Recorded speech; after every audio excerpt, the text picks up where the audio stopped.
Hello, today I'd like to show you a very quick design and it's the Moana design. It's a design that's become increasingly popular over the past couple of years down to its warm colours and tropical feels. It tends to be asked for quite a lot during the summer. What I'm going to be doing is using DFX Island Viva split cake for that, just as the base. So if we quickly apply that. Now remember, when it comes to bases, you want to make sure that your sponge is damp but not too wet. If it's too wet, what's going to happen is we are going to end up with wishy-washy colours and a base that's too damp to work with.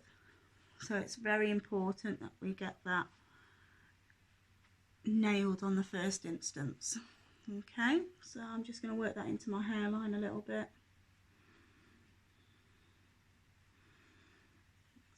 Perfect. And then what you'd do while that was still wet on the job, you would have maybe a few spurts of glitter just to glam that up a little bit. Now we're going to be using a stencil to create Moana. So along with that stencil we will be using a finger dauber, okay, which is one of these little things. They're very good because obviously being so small they do get into all the nooks and crannies of the stencils.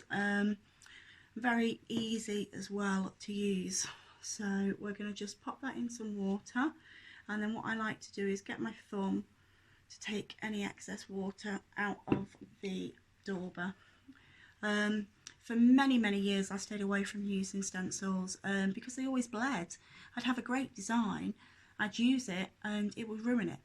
It was only by moving on to finger daubers and playing around with consistency did I feel that I was able to begin incorporating them into my designs.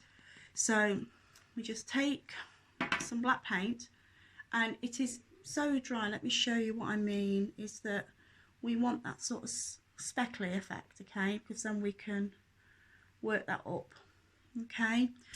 You don't want it any wetter than that, otherwise you will experience the bleeding, and that then you can't rescue that, so you have to start over.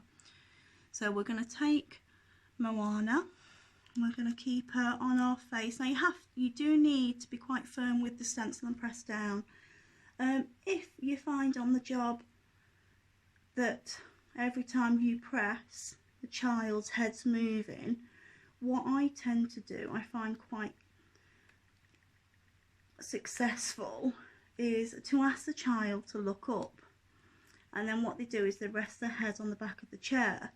So then what you'll find is that they are pressing back against you then. And there we go. So we've got Moana ready, and then what we're going to do is we are going to use some other aspects of the stencil to then build up onto this, okay. So what I thought would be very nice is to incorporate some tiger roses into this design. So I'm going to get a 3/4 inch flat brush, and I'm going to use some, I think Neon Nirvana would be very nice, from the Fusions Tropical Split Cake. So I'm just going to load my brush with that, and we are going to just add a few circles just here very quickly. So 1 and 2, and then again on this side we can do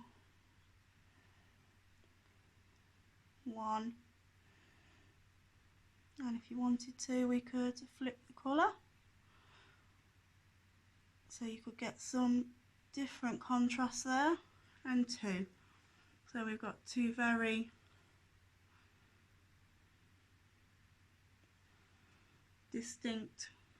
Let me just do the same there. We can flick it round, so we've got 2 very different colours there. Okay, so I'm going to allow them to dry, and while we're waiting for those to dry we can look at building this design up a little bit more. So if you wanted to, we could maybe use these pretty flowers in the design. So again, the same technique as what I've said with regards to the stencils, keeping them pretty dry, the dauber, it does make a huge difference. Can we see? And then if we can just add another one, there we go, and then one more I think would look great there. So we've got some pretty stencils there. I think looking at it, it's about balance as well. It's just making sure that you've got the balance right.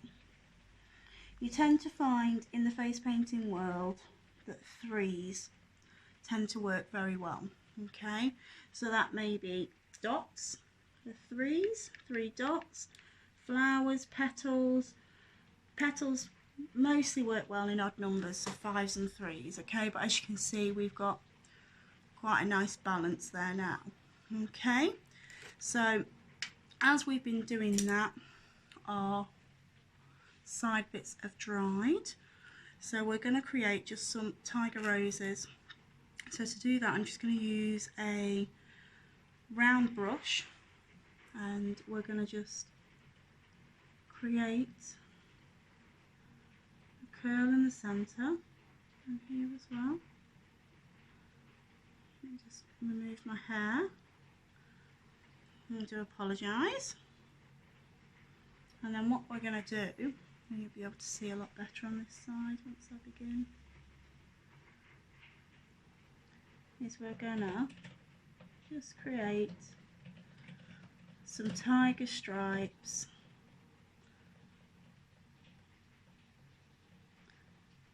just coming around these roses. I started to use tiger roses a lot when I was trying to perfect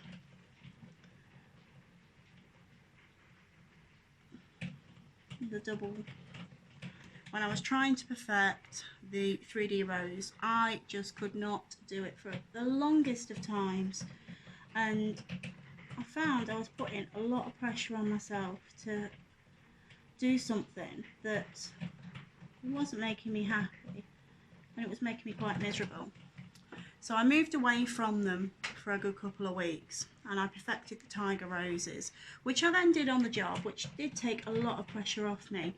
So then when I did revisit the roses, I was a lot more relaxed doing them, and I found that when I was relaxed, I was able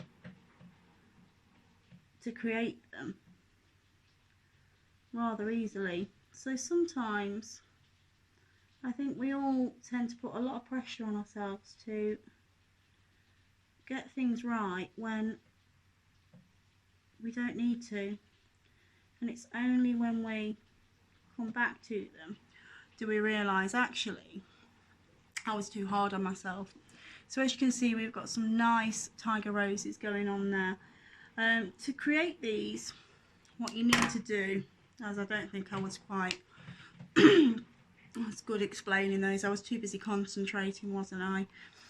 What you need to do is you start off in the middle with a small curl, okay, and then what you do is you want to stay on the tip of your brush, and then as you come around the curve, go down, pressure, twirl and flick, and it's just creating different thicknesses of that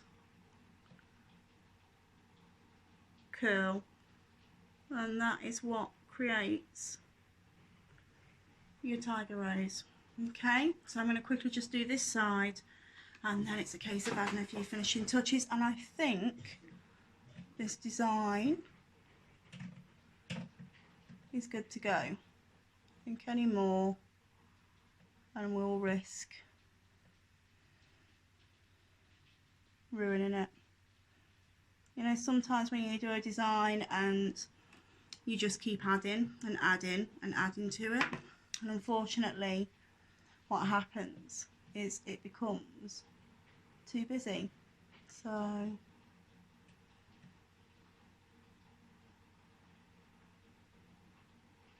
That's it, just very quickly.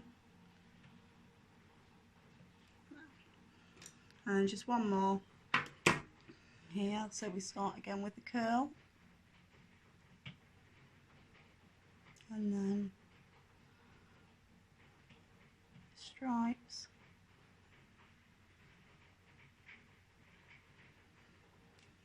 Very quickly.